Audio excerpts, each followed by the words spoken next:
Welcome back to Dheeraj vlogs. ಹೇಗಿದ್ದೀರಾ ಎಲ್ಲರೂ? Dheeraj vlog YouTube ಚಾನಲ್ಗೆ ಸುಸ್ವಾಗತ. ನಿನ್ನೆ ಹೇಳಿದಾಗೆ ಇವತ್ತಿಂದ ಕಿಚನ್ ವೀಡಿಯೋ ಸ್ಟಾರ್ಟ್ ಮಾಡ್ತಾ ಇದ್ದೇನೆ. ಇವತ್ತೊಂದು ಎಗ್ ಬ್ರುಜ್ಜಿ ಮಾಡುವ.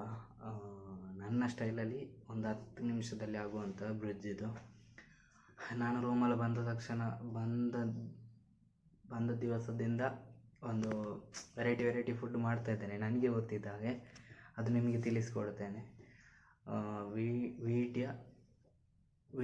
ಸಬ್ಸ್ಕ್ರೈಬ್ ಮಾಡದೆ ವೀಡಿಯೋ ನೋಡ್ತಿರೋ ಸಬ್ಸ್ಕ್ರೈಬ್ ಮಾಡಿ. ಮೊದಲನೇ ವೀಡಿಯೋ ಸ್ವಲ್ಪ ವ್ಯೂಸ್ ಕಮ್ಮಿ ಬಂದಿದೆ, ತಂದೆಲ್ಲ ಟ್ರೈ ಅಗೇನ್. ಇವಾಗ ಹೇಗೆ ಮಾಡೋದು ಅಂತ ನೋಡುವ, ನಾನೆಲ್ಲ ತಿಳಿಸಿಕೊಡ್ತೇನೆ. ಈಗ ಇದಕ್ಕೆ ಎಂತೆಲ್ಲ ಹಾಕಿದ್ದು ಅಂದರೆ ಜೀರಿಗೆ, ಕೊತ್ತಂಬರಿ ಹುಡಿ ಮತ್ತು ಮೆಣಸಿನ ಹುಡಿ ಹಾಗೂ ನೀರುಳ್ಳಿ ಮತ್ತು ಟೊಮೆಟೊ ಇದನ್ನು ಹಾಕಿ ಚೆನ್ನಾಗಿ ಕುದಿಸಬೇಕು. ಎಣ್ಣೆಯಲ್ಲಿ ಹಾಕಿ ಅದನ್ನು ಕುದಿಸಬೇಕು ಚೆನ್ನಾಗಿ. ಸ್ವಲ್ಪ ಎಣ್ಣೆ ಮತ್ತು ಸ್ವಲ್ಪ ನೀರು ಹಾಕಬೇಕು. ಅದು ನೀರುಳ್ಳಿ ಟೊಮೆಟೊ ಚೆನ್ನಾಗಿ ಎಲಿಬೇಕು.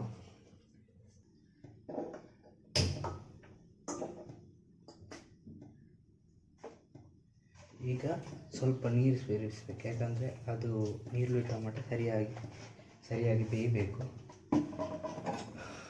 ನೀರು ಬೇಯಿಸಿ ಚೆನ್ನಾಗಿ ಮಿಕ್ಸ್ ಮಾಡಿ ಸ್ವಲ್ಪ ಬೇಯಬೇಕು. ಹೀಗೆ ಅದಾದ ನಂತರ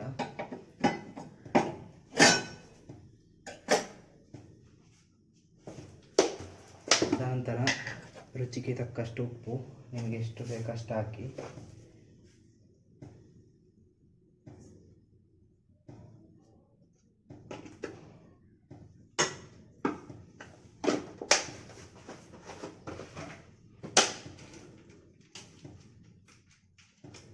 ಅದಾದ ನಂತರ ನಾನು ಹಾಕ್ತಿದ್ದು ಸಬ್ಜಿ ಮಸಾಲ ಅಂತ, ಇದು ವೆಜಿಟೇಬಲ್ ಮಿಕ್ಸ್ಡ್ ಅಂತ, ಎವರೆಸ್ಟ್ ಅದು ಒಳ್ಳೆ ಟೇಸ್ಟ್ ಸಿಗ್ತದೆ ಇದು ಹಾಕಿದರೆ.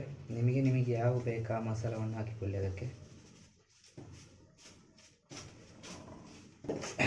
ಒಂದು 5 ನಿಮಿಷ ಹೀಗೆ ಕುದಿಬೇಕು ಚೆನ್ನಾಗಿ. ಇನ್ನು ಕುದೀತಿರುವಾಗ ಇದೊಂದು ಹೋಮ್ಮೇಡ್ ಮಸಾಲ, ಇದು ಟೇಸ್ಟಿ ಊರ ಮೆಣಸು ಮತ್ತು ಇದನ್ನು ಮಿಕ್ಸ್ ಮಾಡಿ ಹಾಕಿದ್ದು. ಇದನ್ನು ಹಾಕಿ ಸ್ವಲ್ಪ ಮಿಕ್ಸ್ ಮಾಡಿಕೊಂಡು ಇನ್ನು ಎಗ್ ಹಾಕಬೇಕು. ಈಗ ನಾನು ಒಬ್ಬನೇ ಇರೋದು, ಹಾಗಾಗಿ 2-3 ಎಗ್ ತಗೊಂಡಿದ್ದೀನಿ. ನಿಮ್ಮ ಮನೆಗೆ ಎಷ್ಟು ಜನ ಇದ್ದರೆ ಅದರ ರೀತಿಯಲ್ಲಿ ನೀವು ಎಗ್ ಹಾಕಿಕೊಳ್ಬೇಕು. ಎಷ್ಟು ಬೇಕು ಅಷ್ಟು ನಿಮ್ಮ ಅಂದಾಜು ಪ್ರಕಾರ ಎಗ್ ಹಾಕುವ. ಎಗ್ ಹಾಕಿ ಮತ್ತು ಚೆನ್ನಾಗಿ ಮಿಕ್ಸ್ ಮಾಡಿಕೊಳ್ಬೇಕು. ಅಷ್ಟು ಮೂಮೆಂಟ್ ನಿಮಗೆ ಕಾಣಿಸ್ತು. Finally egg bridge ready. ನೋಡಿ ಹೇಗೆ ಬಂದಿದೆ ಅಂತ. ಸೊ ಇಷ್ಟೇ ರೆಸಿಪಿ, ಸುಲಭವಾಗಿ ಕೇವಲ 10 ನಿಮಿಷದಲ್ಲಿ ಮಾಡುವಂಥ ಒಂದು ವಿಧಾನ. ಬಿಸಿ ಉಂಟು ಈಗಲೇ. ಕೇವಲ 10 ನಿಮಿಷದಲ್ಲಿ ಮಾಡುವ ಒಂದು ಎಗ್ ಬ್ರಿಡ್ಜಿ. ಒಂದು ಚಿಕ್ಕ ರೆಸಿಪಿಯಾಗಿತ್ತು. ಇನ್ನು ಮುಂದೆ ಇದರಲ್ಲಿ ತುಂಬ ತಪ್ಪಿರ್ಬೋದು, ಗೊತ್ತಿಲ್ಲ ಹೇಗೆ ಅಂತ ನನಗೆ. ಕಿಚನ್ ವೀಡಿಯೋ ಫಸ್ಟ್ ವೀಡಿಯೋದಲ್ಲಿ ತುಂಬ ತಪ್ಪಿರ್ಬೋದು, ಕ್ಷಮೆಯಲ್ಲಿ. ಯಾರು ಸಬ್ಸ್ಕ್ರೈಬ್ ಮಾಡದೆ ವೀಡಿಯೋ ನೋಡ್ತಿದ್ದೀರಾ, ಸಬ್ಸ್ಕ್ರೈಬ್ ಮಾಡಿ ವೀಡಿಯೋ ನೋಡಿ. Thank you so much for watching this video. ಆದಷ್ಟು ಶೇರ್ ಮಾಡಿ, ಸ್ಟೇಟಸ್ ಹಾಕಿ, ಶೇರ್. ಈ ಚಾನಲ್ ಮೊದಲ ಬಾರಿ ನೋಡ್ತಿರೋದು, ಸಬ್ಸ್ಕ್ರೈಬ್ ಮಾಡಿ ವಿಡಿಯೋ ನೋಡಿ. Like comment and subscribe. Please watch. ಇನ್ನೊಂದು ವಿಡಿಯೋದಲ್ಲಿ ಮತ್ತೆ ಸಿಗುವ.